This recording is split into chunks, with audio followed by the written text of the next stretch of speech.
Hi, and welcome back to Crochet Every Day with Judy. Today we're continuing our story of Sinbad the Sailor, beginning with the fifth voyage of Sinbad. Having forgotten my former perils, I built a ship at my own expense, loaded it with a rich cargo, and taking with me other merchants, once more set sail. We were much driven about by a storm, and at length landed upon a desert island to search for fresh water. There we found a roc's egg, equal in size to the one I had seen before. The merchants and sailors gathered round it, and though I advised them not to meddle with it, they nevertheless made a hole in it with their hatchets, and picked out the young rock, piece after piece, and roasted it. They had scarcely finished when two of the old birds appeared in the air. We hurried on board ship and set sail, but had not gone far before we saw the immense birds approaching. One of them let fall an enormous fragment of stone, which fell into the sea close beside the ship, but the other let fall a piece which split our ship. I caught hold of a bit of the wreck, on which I was borne by the wind and tied to an island, the shore of which was very steep. I reached the dry land and found the most delicious fruits and excellent water, which refreshed me. Farther in the island I saw a feeble old man sitting near a rivulet. When I inquired of him how he came there, he only answered by signs for me to carry him over the rivulet that he might eat some fruit. I took him on my back and crossed the brook, but instead of getting down, he clasped his legs so firmly round my throat that I thought he would strangle me. I soon fainted with pain and fright. When I recovered, the old fellow was still sitting on my neck, and he quickly made me rise up and walk under the trees while he gathered the fruit at his ease. This lasted a long time. One day, while carrying him about, I picked up a large gourd called a calabash, and having cleared out the inside, I pressed into it the juice of grapes. Having filled it, I left it for several days, and at length found that it became excellent wine. I drank of this, and for a while forgot my sorrows, so that I began to sing with cheerfulness. The old man made me give him the calabash, and liking the flavor of the wine, he drank it off, soon became intoxicated, fell from my shoulders, and died in convulsions. I hastened to the seaside, and I presently found the crew of a ship. They told me I had fallen into the hands of the old man of the sea, and was the first person that had ever escaped. I sailed with them, and the captain, when we landed, took me to some persons whose employment was to gather coconuts. We all took up stones and pelted the monkeys that were at the very top of the coconut trees, and these animals, in return, pelted us with coconuts. When we had obtained as many as we could carry, we returned to the town. I soon obtained a considerable sum by the coconuts I thus gathered, and at length sailed for my native land. When he had thus finished his story, Sinbad presented Hindbad with 100 sequins, as before, and entreated him to present himself at the usual hour the next day. The sixth voyage of Sinbad. Excuse me. At the expiration of another year, I prepared for a sixth voyage. This proved very long and unfortunate, for the pilot lost his course and knew not where to steer. Excuse me. At length he told us we must inevitably be dashed to pieces against a rock which we were fast approaching. In a few moments, the vessel was a complete wreck. We saved our lives, our provisions, and our goods. The shore on which we were cast was at the foot of a mountain which it was impossible to climb, so that I shortly beheld my companions die one after another. There was a frightful cavern in the rock through which flowed a river. To this, in a fit of desperation, I resolved to trust myself. I went to work and made a long raft. I loaded it with bales of rich stuffs and large pieces of rock crystal, of which the mountain was in a great measure formed. I went on board the raft, and the current carried me along. I was carried in darkness during many days, and at last fell asleep. I cannot tell how long I remained insensible, but when I revived, I was surprised to find myself in an extensive plain on the brink of a river, where my raft was tied amidst a great number of negroes. I got up as soon as I saw them and saluted them. They spoke to me, but I did not understand their language. I was so transported with joy that I cried aloud in Arabic, expressing my gratitude to God.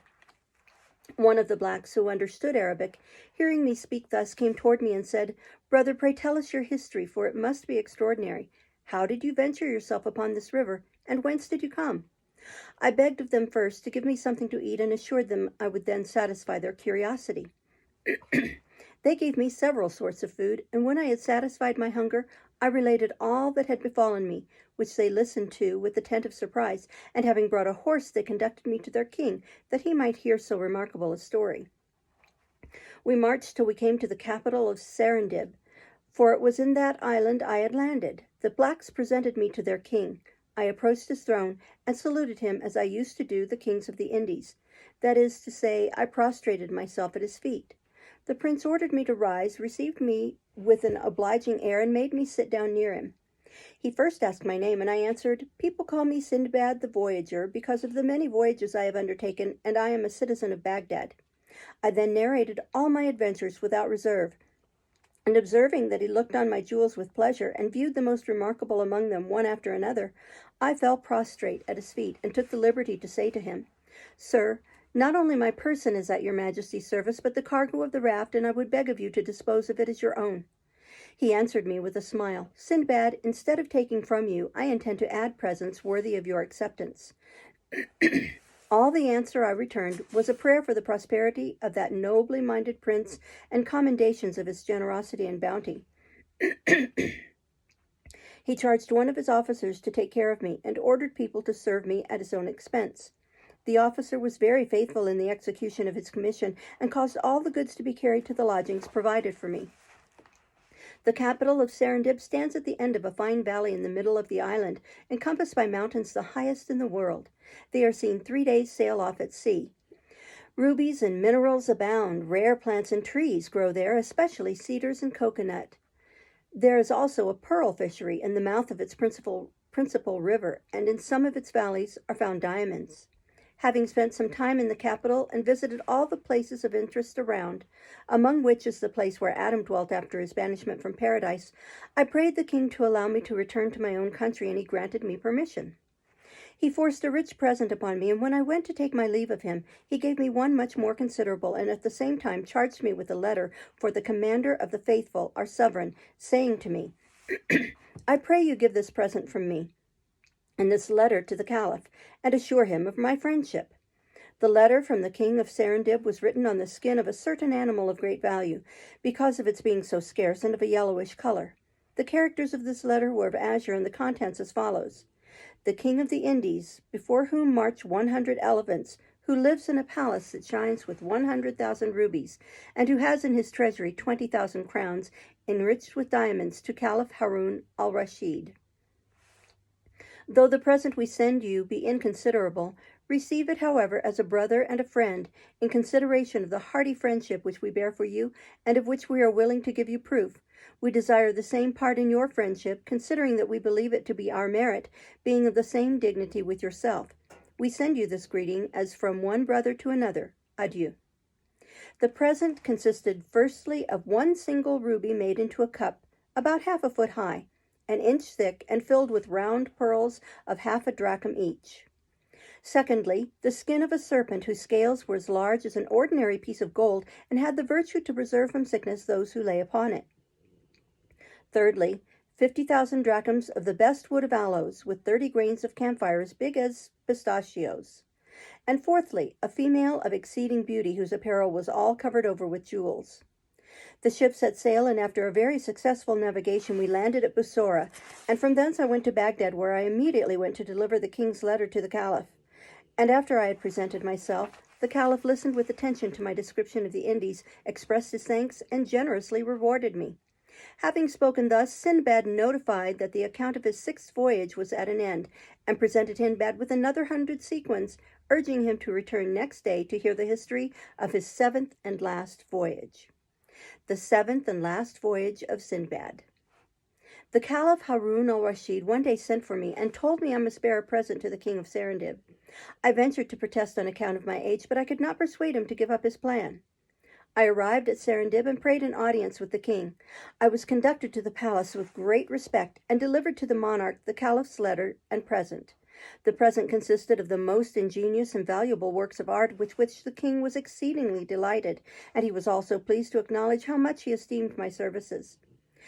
When I departed, the monarch bestowed on me some rich gifts, but the ship had not long been at sea before it was attacked by pirates, who seized the vessel and carried us away as slaves. I was sold to a merchant. When my master found that I could use the bow and arrow with skill, he took me upon an elephant and carried me to a vast forest in the country. My master ordered me to climb a high tree and wait there until I saw a troop of elephants pass by.